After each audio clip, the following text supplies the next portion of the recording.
Hello, I'm Dick Foth, and I'd like to welcome you to Known, stories to make sense of it all. And these stories are what I call walking books, real-life people from different places, different ages, different cultures, and I want to have some conversations with them across disciplines and generations and cultures in order to encourage a kind of knowing, fresh lenses through which to see the world. One of those lenses will be Scripture, or more specifically, Jesus of Nazareth, whose life, I believe, changed the course of the history of the world. So, thanks for listening in. Great to have you with us. So I'm having this great conversation on the portico of Monticello, Thomas Jefferson's home near Charlottesville, Virginia. Wind is blowing, rain is coming down, children are running to and fro. So that's the context. That's the ambient noise you're going to hear in this conversation. I'm having the conversation with my two friends, Peter Hartwig and Peter Sorensen. And also in the mix was Peter Hartwig's son, Peter Hartwig II. And I brought him into the conversation. This is part two. We did part one a little earlier. This is part two, and I've asked Peter to reflect on what he sees and has seen in the elder two Peters, Peter Sorensen and Peter Hartwig, in their friendship, their impact on the city of Charlottesville, at the University of Virginia, and so on. Peter, you've grown up watching this. You've grown up observing your dad and Sorensen here. Some thoughts. Talk to me about that. Yeah. So I was told some time ago that the periods in which you'll most change in life, at least most compactly, are your first 6 months of college and your first 6 months after college. And of my friends who are doing truly impressive things, and they're in DC and they're consulting, they're working 100 hours a week, and their lives are getting off the ground and they're figuring out the adult world, I've had the weirdest 6 months after college because I spend three breakfasts a week if I can get up. Right. Just hanging out with 50 to 70-year-olds, sometimes 40-year-olds, talking about life and faith and thought and leadership and Jesus. And you're still letting your parents live with you? Oh, yeah. Well, they're very respectable tenants. I haven't had a problem yet. Perfect. Okay. And they keep the place clean mostly. Yeah. Wow. And it's been, it's been tough in some ways to come out of the idea village that is a university and to meet people with real lives and real flesh and blood. And I think that's been a huge adjustment for me. But I've also seen a real sense of a generational gap in the way in which people who don't affiliate in their 40s to 70s, when they don't affiliate in a different way than people my age don't affiliate. By don't affiliate, you're talking about being part of an organization? Yeah, or part of institutional something like that. Yeah, so people my age, if you say, are you religious? And you say no, and they say no, and then you say, well, what are you? They might say, well, I'm spiritual but not religious. Or they might say, I'm part of the religious nuns, N-O-N-E, part of the nuns. Yeah, right, okay. But people older than that's not the way they process their default mode of, so to speak, not believing. Older people. Yeah. Okay. And so by older you mean 40 and up. Yeah, 40 and up. Okay. And what I have, so I've noticed a generational gap, but what I think I've really gained this year is a sense of the things that probably will bridge every ministry and every generation. The sort of things that every ministry, as each generation picks up the task of following Jesus with other people, they're going to have to do. And I think they are, for the most part, an imagination that's captivated with Jesus and the way he interacts with other people. Okay. So what I think changes is the way you come to the scriptures to figure that out. I think what changes is what time of the day you meet. I think what changes is the vocabulary you use and the way you pitch it. But at the center of it, I really think, are people with imaginations for what it means to love people the way Jesus loves people, or maybe even just interact with people the way Jesus interacts with people. You know, when Ruth and I used to live in D.C. and people would come and visit, I always liked walking the monuments at night. And the first place we would go is that sculpture of Einstein seated on Constitution Avenue in front of the National Academy of Sciences. This big bronze where his feet are on this platform, if you will, and it's the solar system on the night he was born, 18 whatever it was, the night he was born. But there are lots of little sayings by Einstein. One of my favorite sayings is that in life, imagination is more important than knowledge because it has no limits. So you're saying that the thing that crosses the generations, if I heard you correctly, is coming to Jesus or the story of Jesus with an open heart, open mind, not putting him in a religious box, or am I reading into that? No, I don't. I think that's about right. I think here's a funny thing. A lot of people my age they bristle a little bit at the word institution. Right. But the funny thing is, anything that lasts more than a generation is an institution already. Right. And I think that for a lot of us who even families. Yeah, even families. Yeah. Okay. So I think a lot of us who are raised in churches that when we were kids we thought were full of life and kind of edgy in a way. Well, now they're sort of the box. Yeah. And in order to break the box, I think that takes imagination. Now, you can either just be transgressive and kind of blow the fish tank and watch all the fish die as they flop around on the floor, right, or you can use that or you can engage that imagination with the person of Jesus. Okay, so when you two older guys, Hartwig and Sorensen, and you're not old at all. I'm old, but you're right. When you hear Peter talk like this, when you hear him explain what you do, in essence, in that way, how do you see that? What are you hearing when young Peter says that? Either of you. Well, I would say this. This is Hartwig. Right. So here's what I would say. What would you say, Dad? I pastor a local church, and I became keenly aware that my 1%er friends were not interested in coming. In this little exchange, obviously, the question is, what are 1%ers? In Peter Hartwig's vocabulary, 1%ers are those folks in the top echelon of wealth in the United States of America, that sort of elite group. And in and around that city and other cities like it, there are numbers of those folks. We talk about down and outers historically. There are a whole section or group of people who are up and outers. So Peter explains that. So a cursory reading of the gospel says you've got to go where the people are. Okay. And so in essence what we've done is we have set up a format in 2 country clubs and in a hotel, and we meet there weekly. And so I think the imagination part would say it's incumbent upon us to figure out how to get to them, not vice versa. Sure. And so in setting up in country clubs and in a hotel, I think that has just worked famously. And a lot of these men who've been with us for 8 years, some of them have never set foot in a church yet. We are their church now. Sure. We are. Sure. And so they come every week. They hear about Jesus. Many of them have been baptized in our friend's pool, who's on the leadership team. So it's literally become that. So that, to me, would be the imagination. Peter, I don't know what you'd say. Well, Dick, I mean, as you look at nature, and here we are in a very beautiful setting, you know that God's creative. And when God's creative and we have this incredible counselor that shows us where to go and what to do and what to say, it means that we open a door and allow God to work in any number of ways. And I know that Pete Hartwig's probably most scary moments are when I call him up and say, hey, Pete, what if? And literally anything could follow that. That's what true. if? And so one of the first things I did when Pete and I met, I had a trip planned to Africa to go over in the middle of Jos, Nigeria. And so I said, Pete, do you want to go to Africa with me? And I'd only been in the church. My family had only been in the church maybe 3 or 4 months. And his knee-jerk response was, yes, I will go. Absolutely. So we go over. We stop in London on the way to Nigeria, get a call, and they say, listen, riots have broken out in the city you're going to. What do you want us to do? The team is already there. Do you want us to bring them out, or what do you want to do?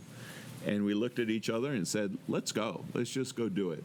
And I have to say that God has been so creative in the number of things that we've done and the impact of the things that we've done. It's been astounding. And I remember Chesterton has said, following God is life's only perpetual novelty. And the ministry we've been able to do together. This is the writer G.K. Chesterton? That's right. Okay. And it absolutely has been. It has been anything but boring. It has been challenging. There have been times that we've kind of looked at each other and said, wow, is this really going to work? And it does.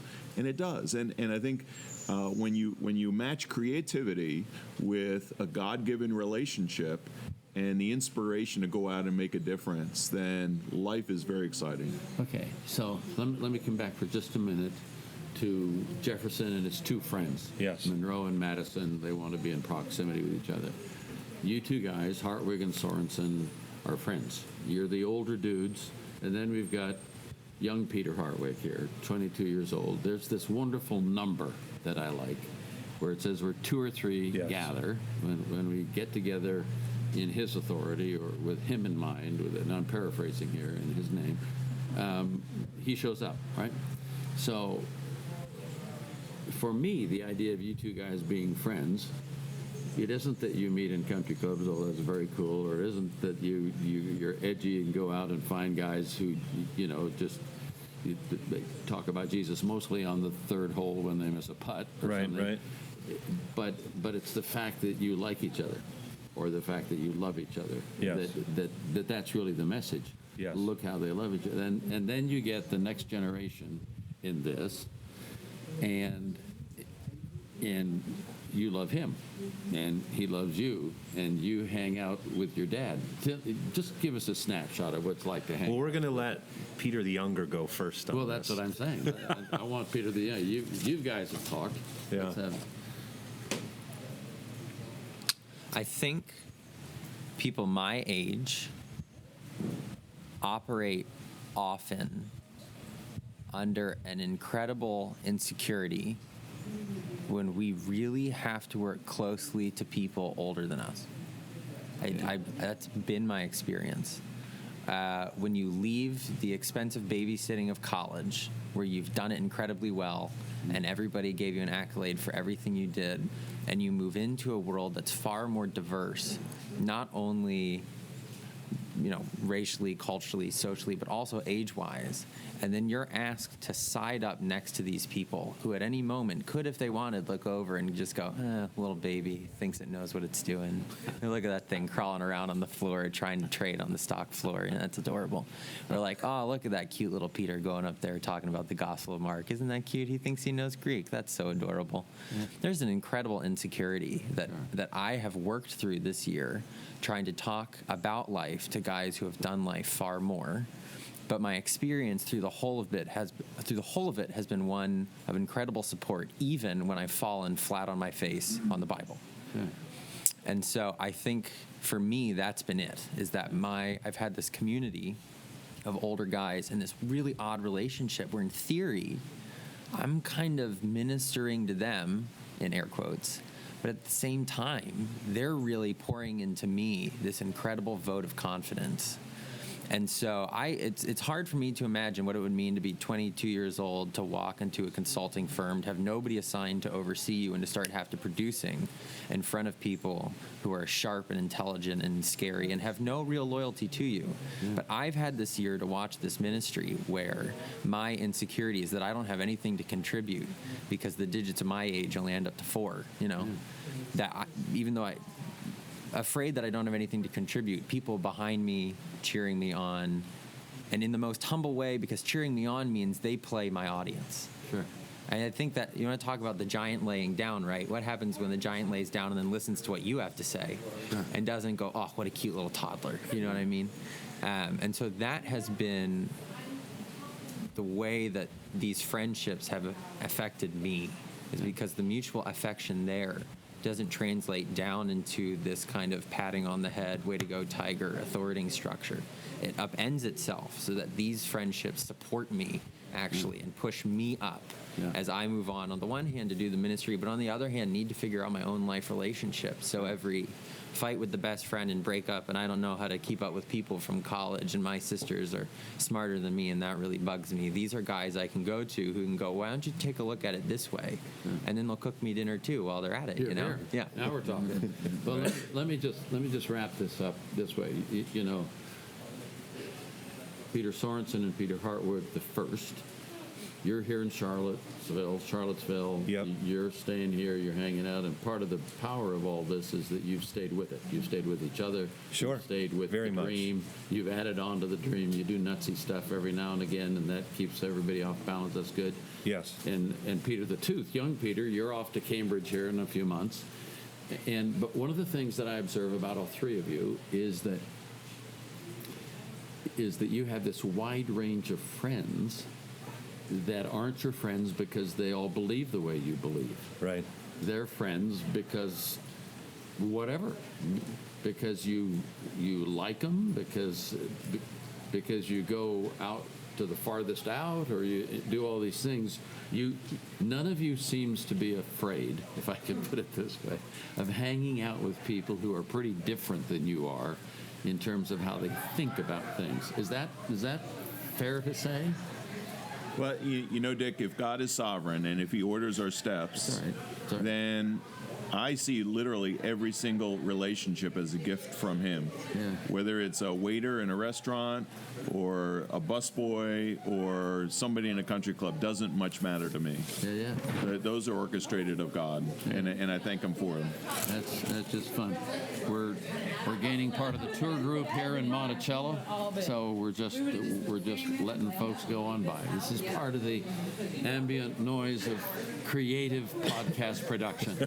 So Hartwig, Yes. thoughts? Quit looking at those people. Right. So here's what I would say. I am finding that there are a lot of men, I'm 52, who are 10 years either side of me or 10 years below me and 20 years above me, who really are lonely people. I'm finding this to be true. At this point, Peter Hartwig introduces a theme that I find pivotal to a lot of conversations today. We live in a culture, and I don't know exactly how this works, but I observe that women can sit and talk to each other face to face quite easily. Men, oftentimes, on the other hand, don't easily start there. Where they tend to start is side by side, and then might move from face to face. But Peter has some interesting observations about how relationships work among men. And the Faith and Leadership Forum has been a model for some of these men of what man-to-man relationship can look like. And they've confessed that to us.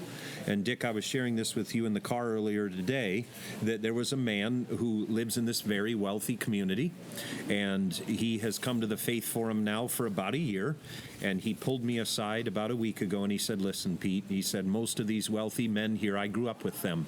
They're the aristocratic Southern wealth, and he said, until we came to the Faith Forum together, we never really had meaningful conversation. We were like frat brothers that never grew up. And since coming here and learning more about God and seeing what God cares about, it's given us stuff to talk about that has really been completely different than anything we've conversed about before. Wow. And so Jesus has become real to them in ways that I think truly matters and looks like the gospel. Sure. That's what I see.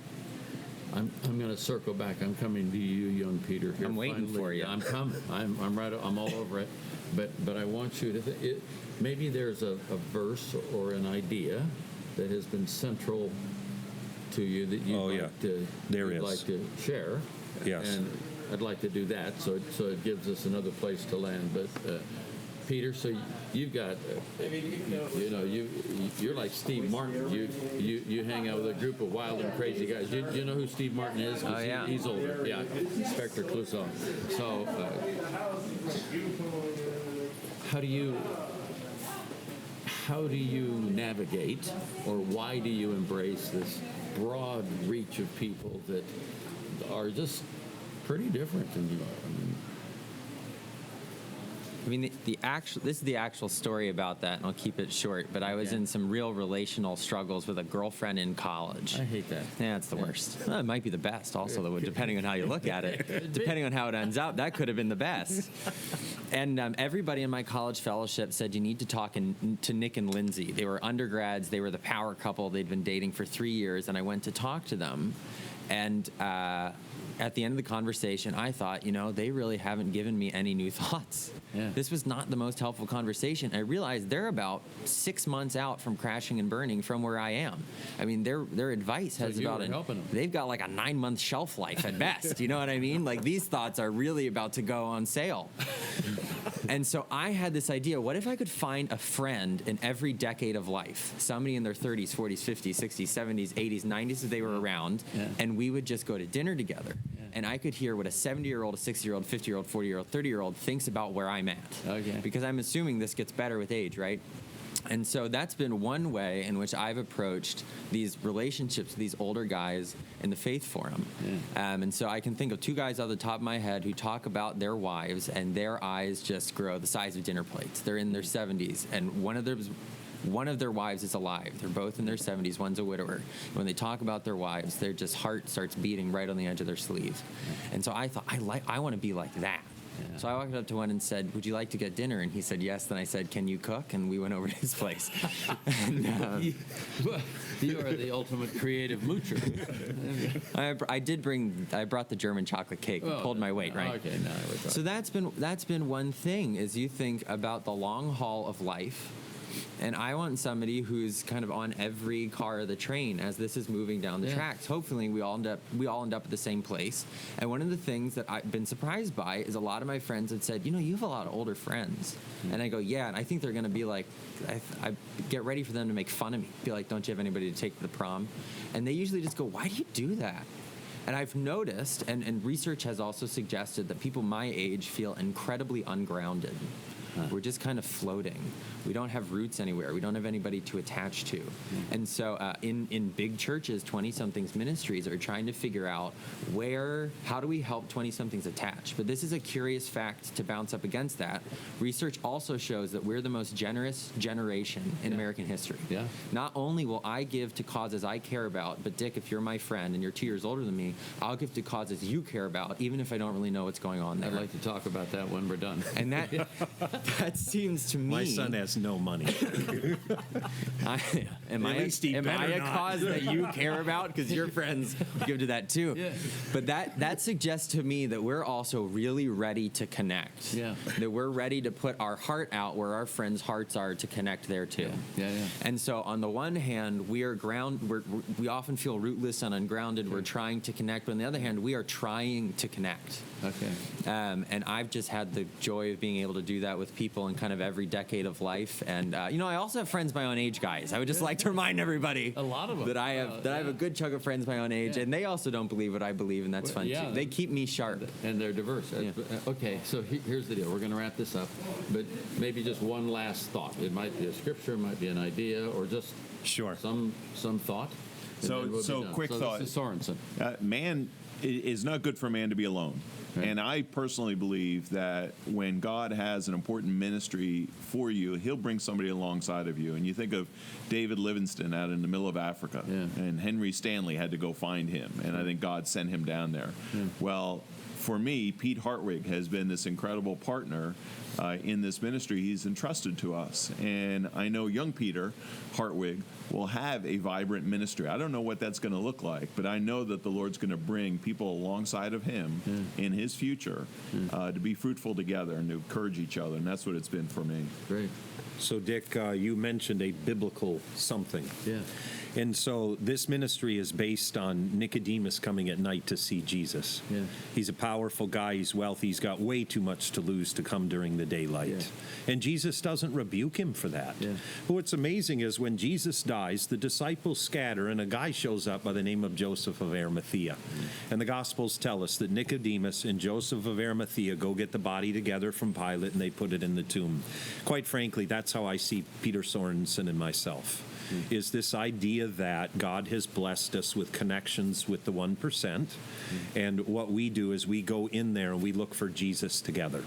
And so it's been amazing. I think he's more Joseph of Arimathea and I'm more Nicodemus, but I don't know if you'd agree or disagree.